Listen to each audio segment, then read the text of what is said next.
Good morning. My name is James Casara, serving today as your worship associate. Welcome to the Unitarian Universalist Congregation of Asheville, whether you are here with us in presence or joining us online. I am a tall, slender male with rather large feet. While my driver's license says I am bald, there is a bit of fuzz on top. I guess that's because I am such a peach. I am again grateful to be serving with you today as worship associate. Welcome to our congregation, the Reverend Eve Stevens. Eve is an ordained Unitarian Universalist minister and has served congregations in Utica, New York and Charlotte, North Carolina. She left full-time ministry after the birth of her second child and now works as a health coach here in Asheville. She loves guest preaching every chance she gets, and this is the second time that I've been fortunate enough to work with her. It takes many hands to put together a Sunday service, and as always, we are grateful for our greeters, those who anchor the welcome table, for the ushers, the folks who serve our coffee and clean up afterwards, and all the many tasks involved. Special thanks today to Brent Johnson and Paul Moore for our music. It's always a treat when they share their talents with us. And the ubiquitous Simon, who is again lending his technical expertise. Ours is a faith tethered by common values and always centered in love. No matter who you are, how you identify, whom you love, or where you are on your spiritual path, you are welcome here. Please silence your devices as we enter into our service with music. Morning, everybody. Anybody know the band Brother Sun? Yeah. Anybody? Okay, so this is a song by Greg Greenway from Brother Sun. And I'm gonna be snapping. I invite you to snap too. Just for a little bit of instructions, this is snapping on the 2 and 4, which is a challenge for UUs, I know. You don't need to understand that. You just snap when I snap, okay? So let's try.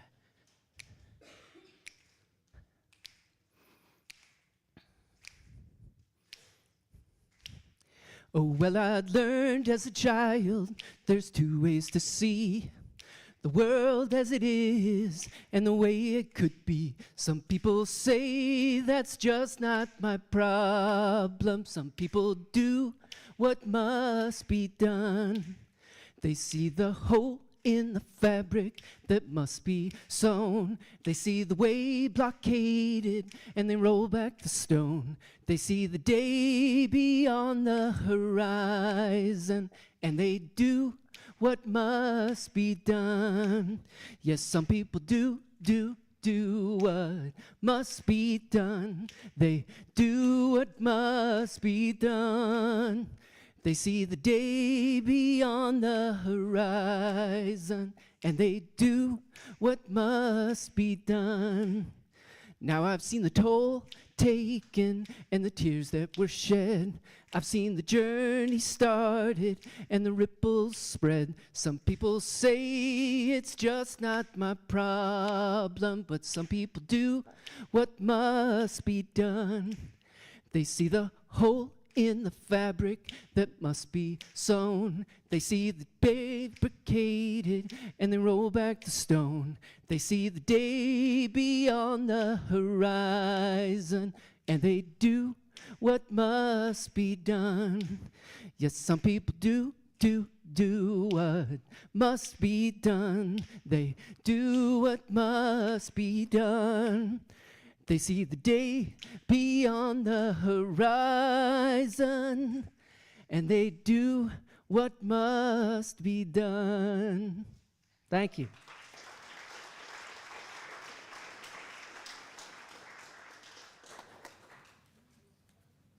Thank you, Brent, and please tell me I wasn't the only one who found my snapping getting a little ahead or falling a little behind, okay? This chalice represents the continuum of our faith, and I would like to invite AJ and Trevor to come up and help us light it.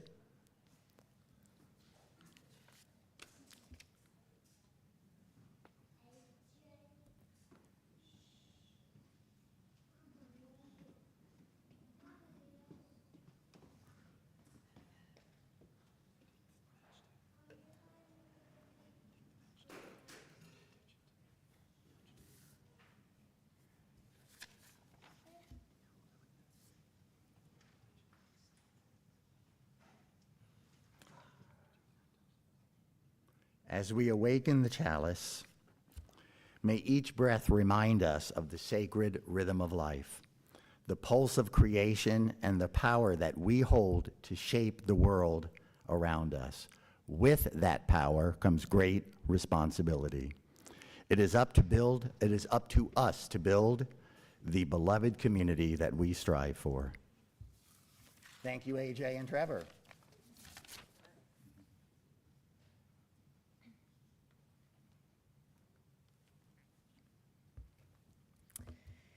In a moment, I want to share a word with you. And when I do, I just want you to notice what other words come to mind when you hear this one, what images, experiences, people, that kind of thing. And you don't have to analyze it or evaluate it, just noticing what comes up when you hear this word. And the word is power. Power. So honest answers now. I'm not going to call on you and ask you to explain yourself, but raise your hand if when you hear power, the first things that come to mind are positive. Excellent. Okay. And then raise your hand if the first things that came to your mind were negative. Okay, thank you so much. Thank you. Professor of psychology Dacher Keltner writes in his book, The Power Paradox, power defines the waking life of every human being. It is found not only in extraordinary acts, but also in everyday actions.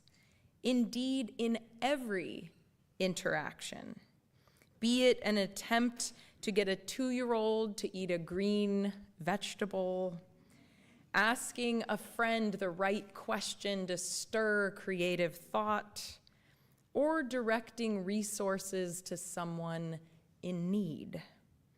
Power, he says, is simply the medium through which we relate to one another. And with that in mind, we're going to sing together.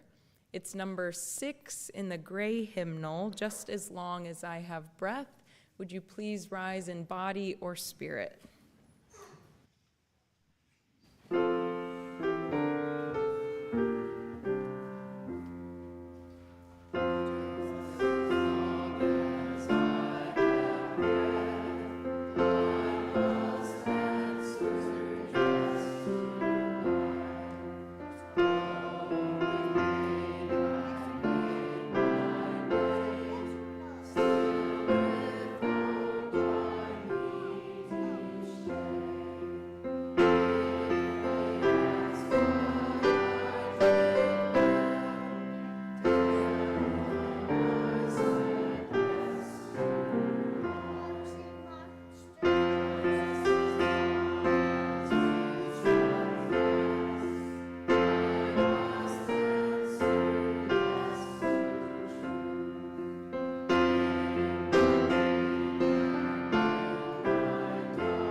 Hey guys, how are you this morning? Good. So, we are talking about power today. What it is, what our life calls each of us uniquely in our own way to do with our powers, how life invites us to use our own special gifts to change the world around us.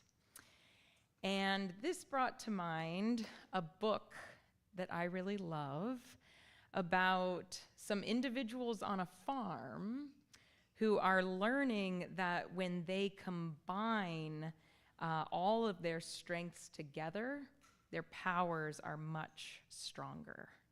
And it's a little intro to labor organizing too, which is always nice. So Click, Clack, Moo, Cows That Type by Doreen Cronin, pictures by Betsy Lewin. Farmer Brown has a problem. His cows like to type. All day long he hears click, clack, moo, click, clack, moo, clickety, clack, moo. At first, he couldn't believe his ears. Cows that type? Impossible. Click, clack, moo, click, clack, moo, clickety, clack, moo. Then he couldn't believe his eyes. Look what he finds on the barn door. Dear Farmer Brown, the barn is very cold at night. We'd like some electric blankets. Sincerely, the cows. It was bad enough that the cows had found the old typewriter in the barn. Now they wanted electric blankets? No way, said Farmer Brown, no electric blankets. So the cows went on strike. They left a note on the barn door. Sorry, we're closed. No milk today. No milk today, cried Farmer Brown. In the background, he heard the cows busy at work. Click, clack, moo, click, clack, moo, clickety, clack, moo. The next day he got another note. Dear Farmer Brown, the hens are cold too. They'd like electric blankets. Sincerely, the cows.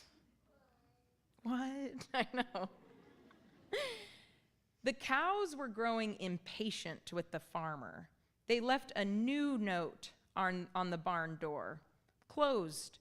No milk, no eggs. No eggs, cried Farmer Brown. In the background, he heard them. Click, clack, moo, click, clack, moo, clickety, clack, moo. Cows that type, hens on strike, who ever heard of such a thing? How can I run a farm with no milk and no eggs? Farmer Brown was furious. That's right, that's right. Good. Farmer Brown got out his own typewriter. Dear cows and hens, there will be no electric blankets. You are cows and hens. I demand milk and eggs. Sincerely, Farmer Brown. You don't think the cows are going to like that? I agree. I don't think they are. Duck was a neutral party, so he brought the ultimatum to the cows. The cows held an emergency meeting. All the animals gathered around the barn to snoop, but none of them could understand moo. Ha ha. All night long, Farmer Brown waited for an answer. Duck knocked on the door early the next morning. He handed Farmer Brown a note. Dear Farmer Brown, we will exchange our typewriter for electric blankets. Leave them outside the barn door, and we will send Duck over with the typewriter. Sincerely, the cows. Farmer Brown decided this was a good deal. He left the blankets next to the barn door and waited for Duck to come with the typewriter. They did get electric blankets. Yes, they got what they wanted. They stuck together. The cows got to eat Farmer Brown. That's the alternative ending. Very good. That's very good. The next morning, he got a note. Dear Farmer Brown, the pond is quite boring. We'd like a diving board. Sincerely, the ducks. Click, clack, quack. Click, clack, quack. Clickety, clack, quack. The end.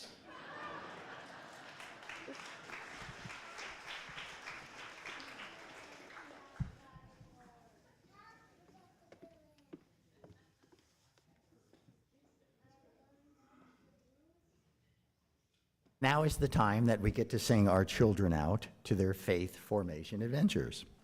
We want to invite any parents or adults, especially if you're new or visiting and sending your kids to faith formation classes today, to please walk out with the children so you can meet their group's leaders and find out where to pick up your child after worship.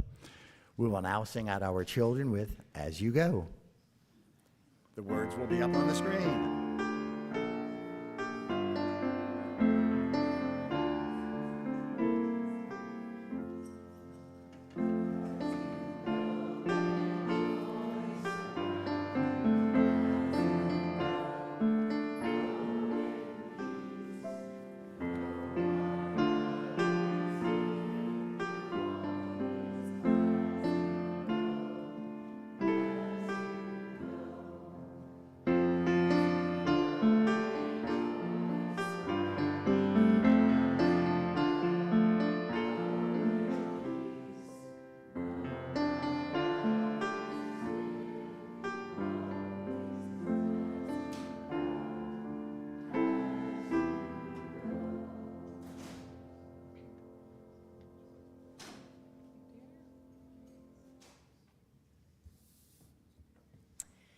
As is our custom, this is the moment in our service when we communally share our joys and concerns with those here in the sanctuary and those of you at home. The flower petals that James is going to place in each bowl represent the joys that we experience.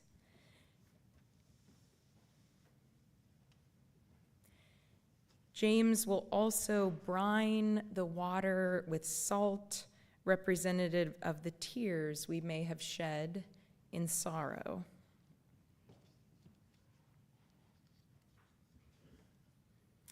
And now you are invited to come down from the outside edges where the rocks are found in baskets and move in 2 rows out of the center when you are finished.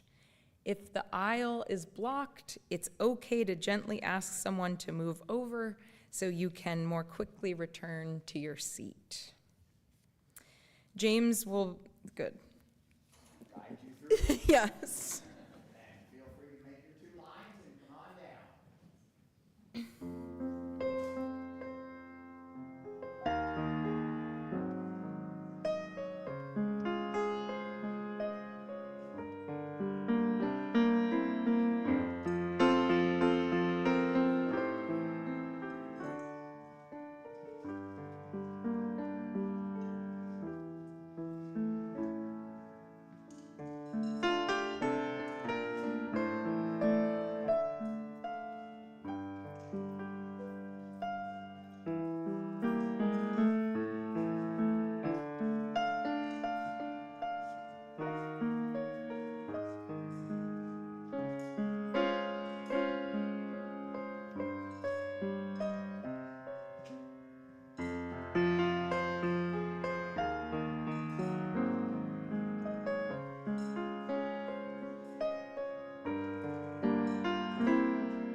And James is going to place 2 more rocks for those unable to be here with us.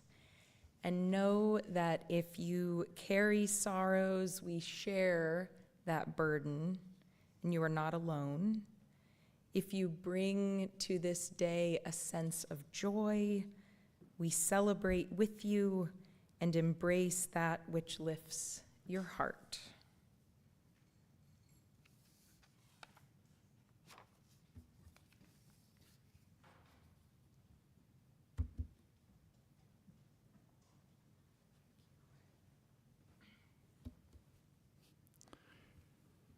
For our reading this morning, I'm going to share a few excerpts from a poem by Unitarian Universalist minister Rebecca Ann Parker. The poem is entitled, "Choose to Bless the World." Your gifts, whatever you discover them to be, can be used to bless or to curse the world. The mind's power, the strength of the hands, the reaches of the heart, the gift of speaking, listening, imagining, seeing, waiting.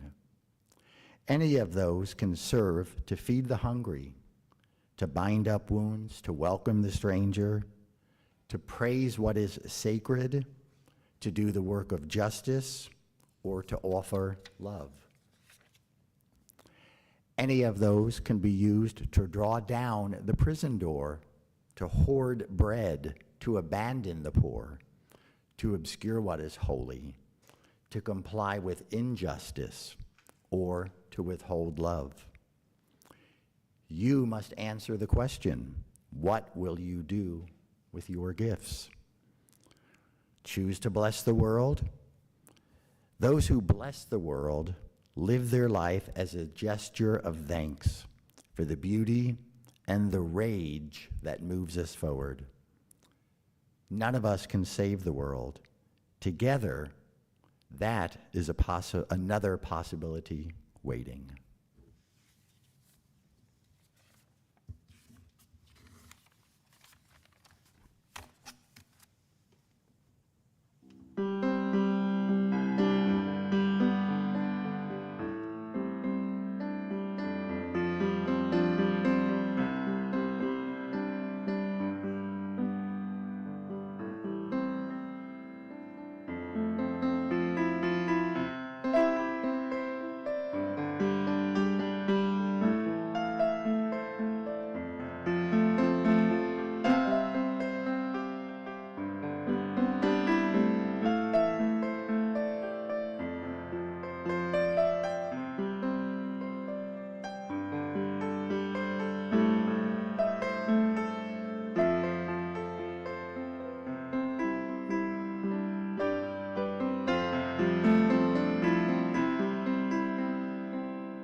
I love going to the movies. No matter how convenient they make it to watch at home, for me, there's just nothing like sharing the emotional arc of this larger-than-life story with a room full of strangers. Looking around in the dim light to see in the look on their faces that we are indeed having a shared experience. And as a moviegoer over the years, one of the ways that I know it's summer is that there are always a multitude of superhero movies to choose from. And it got kind of out of hand a few years ago. It's definitely slowed down, but we just had Superman out. And of the plethora of movies based on comic books, my favorite series involves the X-Men. As a child of the 90s, I remember watching the X-Men as a cartoon series on Saturday mornings. But you may be less familiar, or it may have been a while, so I am going to introduce you to a few of the characters you need to know. There's Rogue. She's a teenager when we meet her, and she starts discovering that through touch, she has the power to absorb the physical and psychic powers of others. And she figures this out while having her first kiss. She's humiliated, terrified, ashamed of her abilities, especially in the context of her small Mississippi town. So she runs away from home. And for a long time, she wears gloves and scarves and a hoodie at all times, hiding herself from the world, scared of who might get hurt if she shows who she really is or utilizes her full powers. Then there's Cyclops, great name. Cyclops has a rough start in life. He loses both of his parents and ends up growing up in the state home for foundlings in Omaha, Nebraska. And the adults charged with caring for young Cyclops either abuse or neglect him. And when his rage takes over, Cyclops discovers that he can radiate beams of concentrated energy from his eyes, blowing things up at a glance. He runs away from the state home, but his deep emotional distress, the turbulence in his inner world, keeps him from being able to control and make productive use of his powers. And of course, Wolverine. If you've heard of any of them, you've probably heard of Wolverine. Wolverine has a heightened sense of smell, and he's able to heal his own wounds in a matter of moments. And when threatened, he has the ability to produce claws. Wolverine, as much as the rest, struggles under the weight of his superhuman abilities. He spends long periods of time drinking himself into a stupor, not sure of how to face the responsibility or the possibility that comes with his power. Each of these characters is lost in their own way until Charles Xavier, or Professor X, as he is affectionately known, finds them one by one and gives them a home at the Xavier School for Gifted Youngsters. There they take courses like leadership and tactics and the ethics of power alongside English, science, and drama. Professor X gently teaches the scared and troubled youth who come into his care that these abilities that they are harboring are not something to hide or be ashamed of, but rather gifts to share with the world. Professor X teaches that instead of simply serving their own changing or impulsive interests, these superhuman beings can find a sense of purpose and peace by using their powers in service to a greater good. Despite their ability to produce claws or shoot laser beams out of their eyes, the X-Men are not unrelatable. Even on a good day, we cannot lift cars with our minds, but like the X-Men, we too harbor strengths and abilities and doubts about how to make use of them. Like Rogue, we humans too have been known to hide integral, sparkling, colorful aspects of what makes us who we are. Our fear of rejection sapping the energy we might use to love or create. Like Cyclops, we're still learning to navigate the turbulent inner workings of our emotions, still figuring out how to access the deep well of power in our feelings without getting lost in them.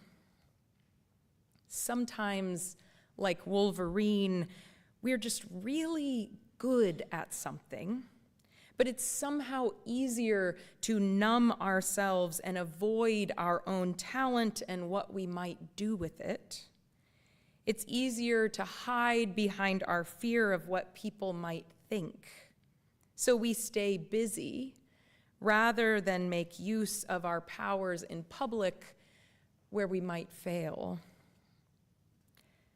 Like the X-Men, we too wrestle with whether or not we should ignore our gifts because they demand something inconvenient, intimidating, or life-altering. Earlier, when I asked you what images and words first came to your mind when you heard the word power, I identified with those of you who first thought of negative connotations. When I hear the word power, the other words that spring to my mind are corruption, manipulation, and abuse. But in the comic book context, if you look up what powers a superhero has, you find a list of their skills, their abilities, their strengths. If we think of our powers as gifts or strengths, ways of seeing, ways of knowing, then power is simply the act of making use of those abilities in the world. Our strengths and abilities are just a list of words. When we act on them, they become powers.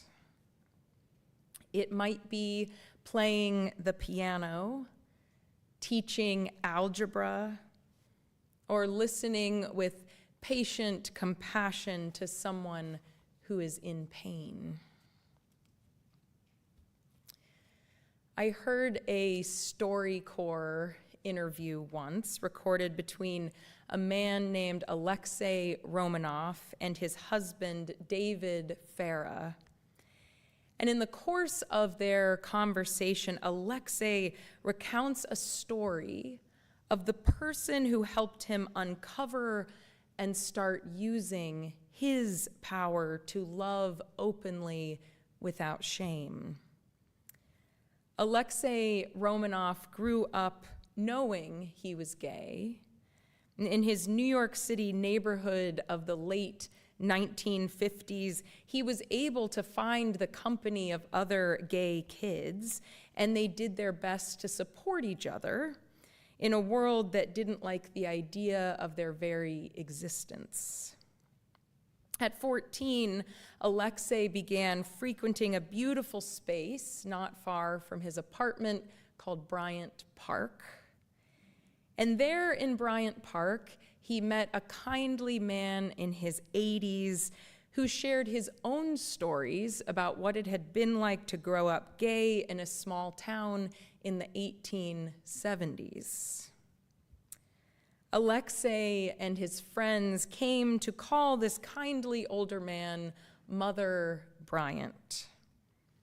Growing up, Mother Bryant had refused to hide the fact that he was gay. He'd been so ostracized by his community that he had had to leave home for good.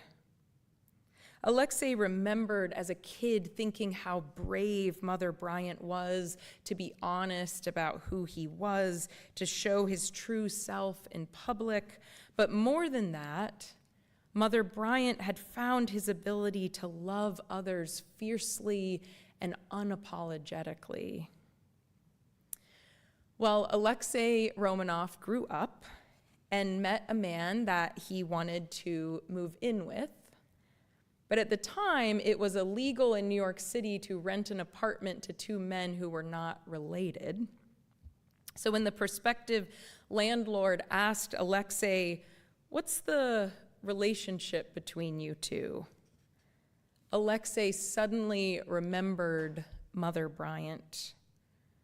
Not a list of words, but small, consistent actions. Mother Bryant's warm welcome, unconditional support.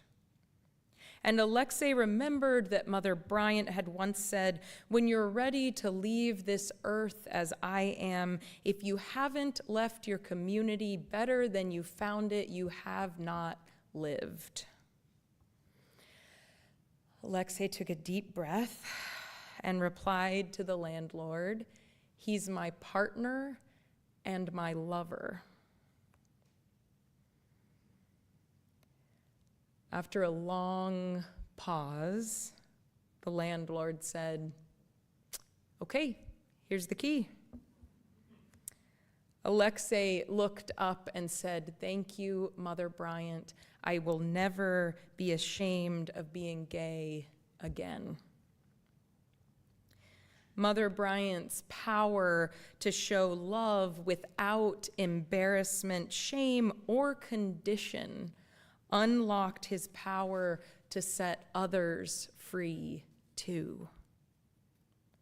Whatever abilities or strengths we find in ourselves, they do not become powers, energy that can change the world around us, until we use them.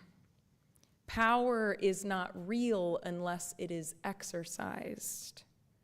Our gifts, even if we are fully aware of their presence, may lie dormant and unused inside of us. Our creativity, as vibrant as it seems, cannot bring something beautiful to life or challenge an old idea until we create. Our compassion, as alive as it may feel, cannot shelter another until we speak and act lovingly. If our sense of justice overheats inside of us, it cannot bolster the spirits and courage of others who are demonstrating, speaking out about what they refuse to ignore. Our music, while still inside of us, cannot move others. Rebecca Parker asks, "What will you do with your gifts?" And she implores us, choose to bless the world. Blessed be, amen.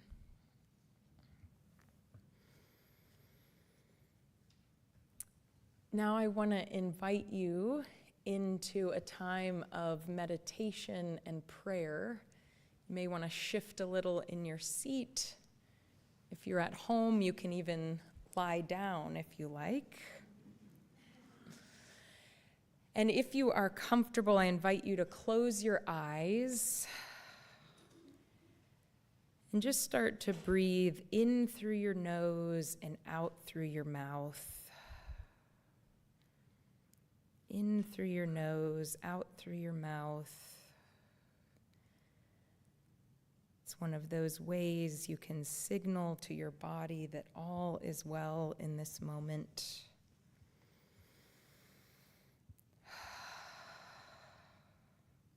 Then if your hands will allow it this morning, start to rub them together.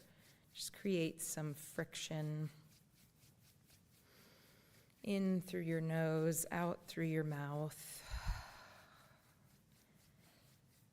And just feeling the temperature shift between your palms, the texture of the underside of your knuckles.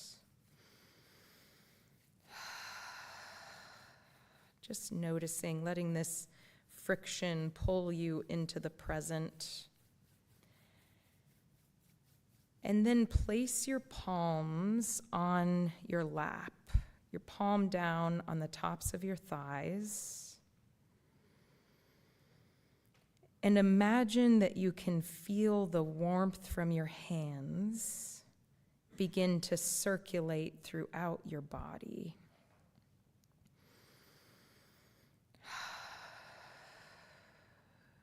Just imagine you can feel this current of energy running through you. Just let your imagination open up and lead the way for a moment. Just noticing what this current of energy feels like as it moves up your spine,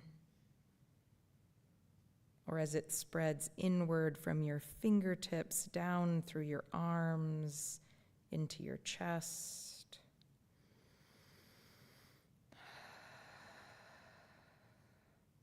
Just noticing, is it still warm? Is it growing warmer every time it flows through your heart? Or is it growing deliciously cool and then colder, sort of waking you up? And just notice what color it is, this energy moving through your body.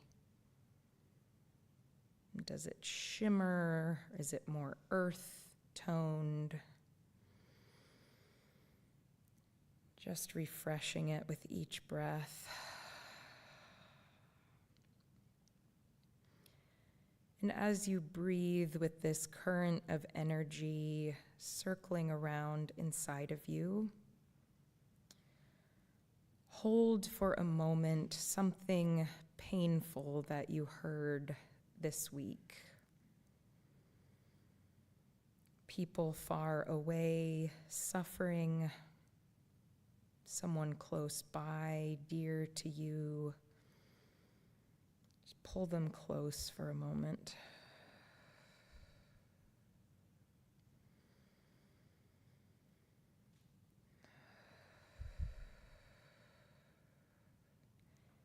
Now start to imagine that you are sending them compassion through this same current of energy.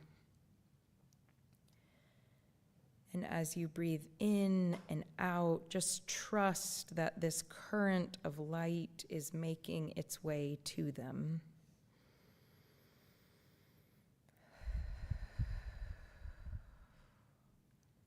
And in the quiet of your inner world, say the words that you want to pass to them. You are not alone. I am hurting with you. Just let the words you want to pass to them, let them come up.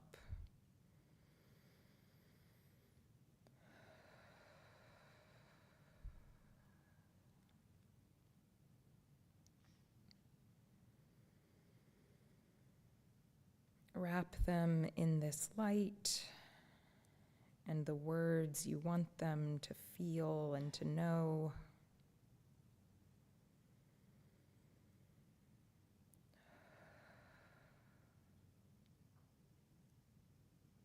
And then breathing in through your nose, out through your mouth. Just flip your hands so that your palms are up on your lap.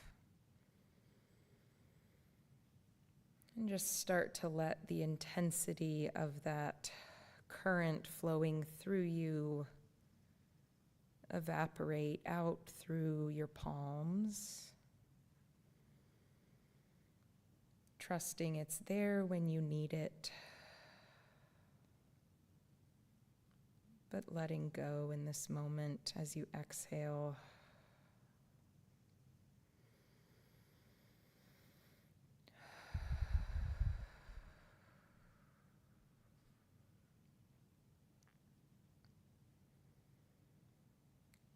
Amen. And as you come back, maybe stretching a little bit, wiggling your fingers, opening your eyes as you feel ready. We are going to sing again together, number 170 in the gray hymnal. We are a gentle, angry people. Please rise in body or spirit.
Now is what might just be my favorite part of the morning. When I get to invite visitors, if they are willing to be so bold, to stand, wait for a microphone, tell us your name and where you're coming from. We love to greet our visitors. Who would like to stand first?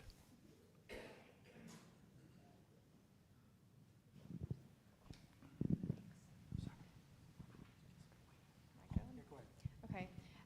Hi, I'm Avery, and I'm from Pilot Mountain. Does anyone know where that is? Yeah. And I'm an incoming freshman at UNCA, and I'm really glad to be here. It was an amazing service, and it's a beautiful place. So thanks. Welcome. Hello, my name is Alec, and Thank you. I'm a homeschool freshman student. I live in Nashville, and that's it. That's enough. Welcome. My name is Scott. I'm from Swannanoa, the high country suburbs, not the inner metropolitan center of Swannanoa. And I am here with my daughter, Allie, and her friend, Piper, who Welcome to seem all. reluctant to stand up. Welcome.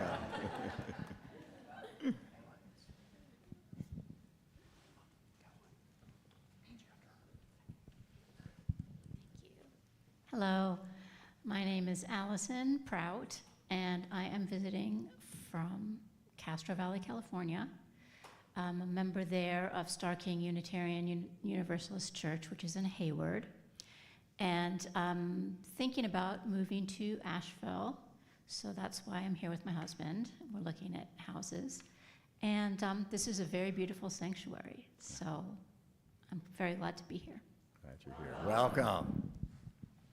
Hello, my name is Tara Meadows, and I'm here with my lovely friend Kimberly and her daughter Lizzie, and I live just down the block. And the message today about using your talents to create change really is weighing on my heart because I feel so thwarted as of late, but I'm holding on to the dream. So. Welcome. Hi, my name is Krista, and we are in East Asheville. I brought my two sons here. One is 6, and we haven't really been able to attend church until this church welcomed us with his sensory needs and all. So I just wanted to say thank you for being so welcoming, and it almost brings me to tears how welcome we feel. So thank you. Thank you.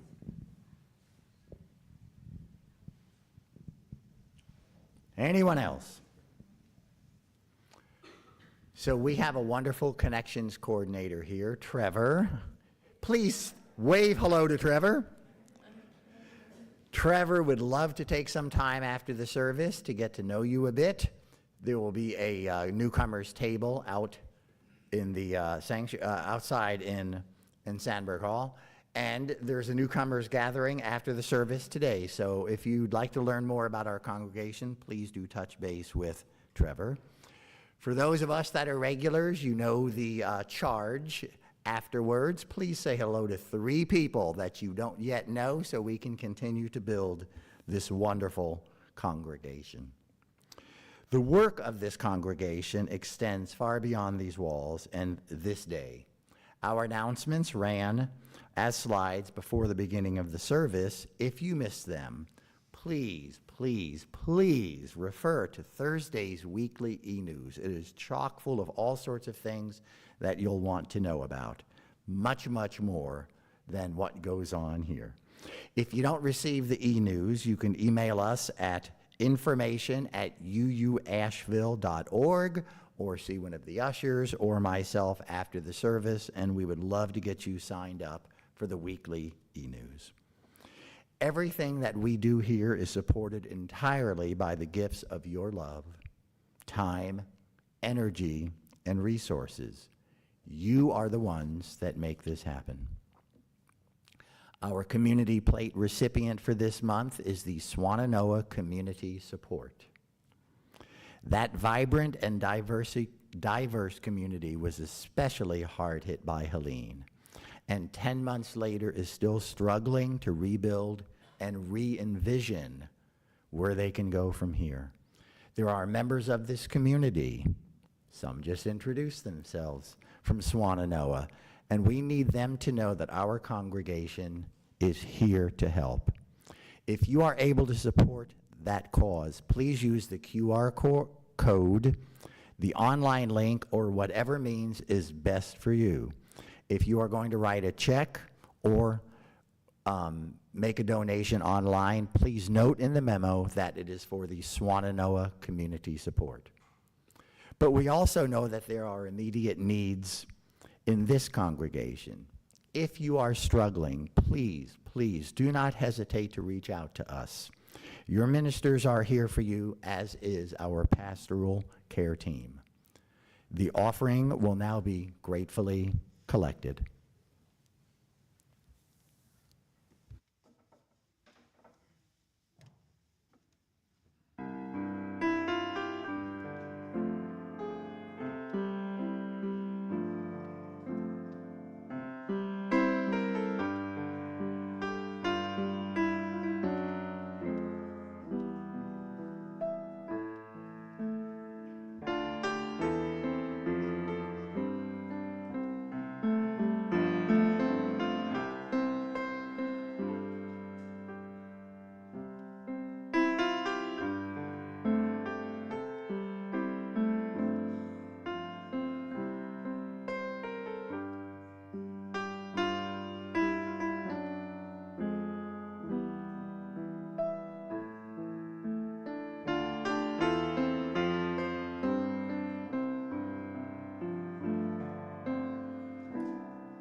A blessing from A.A. Milne's Winnie the Pooh.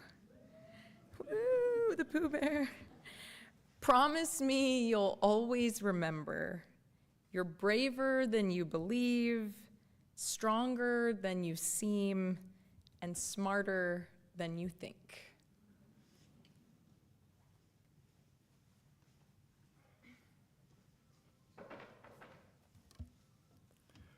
Please stand as you are willing and able as we take leave of this Sunday with our closing song, Longtime Son.